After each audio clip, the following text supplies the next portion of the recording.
शोकी cookie के मामा के पास जाते हैं क्योंकि उन्हें अपनी बच्चियां वापस चाहिए थी। उन्हें पता है कि जीके के मॉम डैड जीके इस दुनिया में नहीं है और उनके मामा ने बखूबी बहुत ज्यादा ही उसे प्यार से पाला है, लेकिन वो अंदर की बात जानते हैं कि आखिर उसके मामा ने ऐसा क्यों किया, क्योंकि वो एक बहुत ही सेल्फिश इंसान है जो कि कभी भी किसी का भला नहीं सोच सकते और उन्होंने किसी स्वार्थ के लिए उन बच्चों को पाल पोस के बड़ा किया है। अब बहुत ज्यादा सिचुएशन बिगड़ चुकी थी, इसलिए वो नहीं चाहते थे कि उनके पास ये तीनों बच्चियां रहें और यही सोचकर उन्होंने शादी का प्रस्ताव रखा। वैसे तो मिस्टर किम जो कि बहुत ज्यादा ही अपने बच्चों से प्यार करते थे और मिस्टर जॉन वो भी चाहते थे कि उनकी बच्चों की शादी मिस्टर किम के बच्चों से ही हो और वो बहुत ज्यादा ही खुश होते हैं इन सब के लिए। यहाँ पर मिस्टर किम मिस्टर जॉन जो कि जीके के मामा होते हैं उनके सामने कुछ ऐसी शर्तें रखते हैं जिसे सुनने के बाद वो तुरंत ही हाँ कह देते हैं और जाकर तीनों लेडीज को मनाते हैं, कहते हैं प्लीज बेटा मान जाओ शादी के लिए, मैंने तुम लोगों से आज तक कुछ नहीं मांगा है तो प्लीज शादी के लिए मान जाओ। तो फिर वो लोग भी रोती हैं, उन लोगों का मन नहीं होता बिल्कुल भी कि आर्यन और यूंगी से शादी करने का, लेकिन फिर भी वो लोग मान जाती हैं। जिमिन जो कि क्यूट होती है, इनोसेंट होती है, उसका माइंड थोड़ा सा डिस्टर्ब होता है, लेकिन उसकी बॉन्डिंग यूंगी से बहुत अच्छे तरीके से बन गई थी। यूंगी भले ही उसे ना पसंद करता हो, लेकिन जिमिन के लिए वो बहुत ज़्यादा इम्पोर्टेंट हो चुका था और ऐसे ही इन तीनों को बहुत ज़्यादा समझाया था इनके मामा ने और इन लोगों को कहते हैं कि तुम लोग डिनर करके सोने चले जाओ और वो किसी काम के लिए बाहर आते हैं। यहाँ पर हम देखते हैं कि ये किसी इंसान को टॉर्चर कर रहे होते हैं। यहाँ पर एक इंसान जो कि पानी मांग रहा होता है, शिकी के मामा जो कि उस इंसान को पानी नहीं दे रहे थे और वो इंसान पानी मांग रहा था और कहता कि प्लीज मुझे पानी दे दो। शिकी के मामा बैठ जाते हैं और स्मार्ट करते हैं और बहुत इविल तरीके से शनाया से पानी की बोतल मंगाते हैं और उस पानी को नीचे गिरा देते हैं जहाँ पर गंदगी होती है और बहुत ज़्यादा बुरी तरीके से अब उस पानी को देखते हैं और कहते हैं कि अब इसे लीक करो। वो इंसान जो कि बहुत ज़्यादा बुरी तरीके से घूर रहा था और कहता है कि तुमने जो किया है एक दिन मेरी बच्चियां इसका बदला तुमसे जरूर लेंगी और फिर बहुत बुरा होगा तुम्हारे साथ। तुमने जो किया है वो मेरा दोस्त देख लेगा और वो मेरी बच्चे से अपने बच्चे की शादी तो करा ही लेगा। तो गाइस बहुत ज़्यादा बुरी तरीके से उसे ट्रीट किया जाता है। वो इंसान बहुत ज़्यादा भूखा होता है, प्यासा होता है, तो फिर उसने वो पानी लीक कर लिया, लेकिन उसके अंदर एक सुकून था कि उनकी बच्चों की शादी या मिस्टर किम के बच्चे से होने वाली है। तो फिर वो इस नर्क से जल्द बाहर आ सकते हैं। अगर नहीं भी निकलेंगे, अगर वो मर भी जाएंगे तो भी उन्हें एक सुकून रहेगा कि उनकी बच्चियाँ एक सेफ हाथों में हैं। बस फिर क्या था, यही सब सोचकर वो बहुत ज़्यादा ही स्माइल कर रहे थे।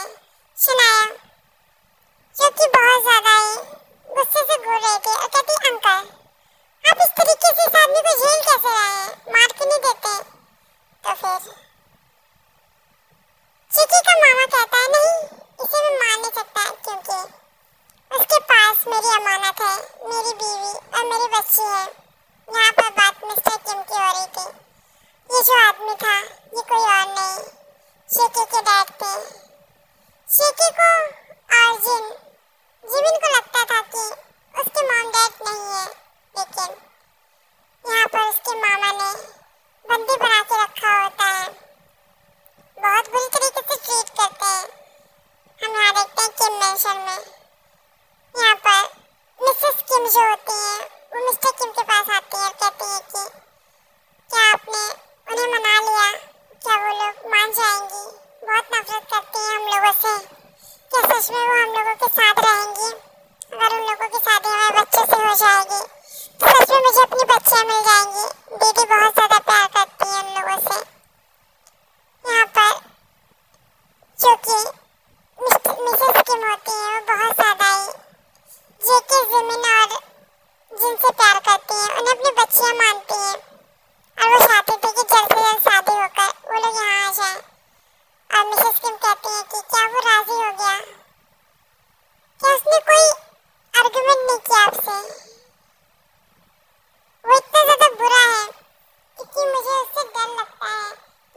कहते हैं कि आखिर मानेगा कैसे नहीं, आखिर मैं उससे ज्यादा डेंजरस हूँ, उसे मानना होगा और नहीं मानता तो मैं उसे जान से मार देता क्योंकि वो बच्चियाँ हमारी हैं।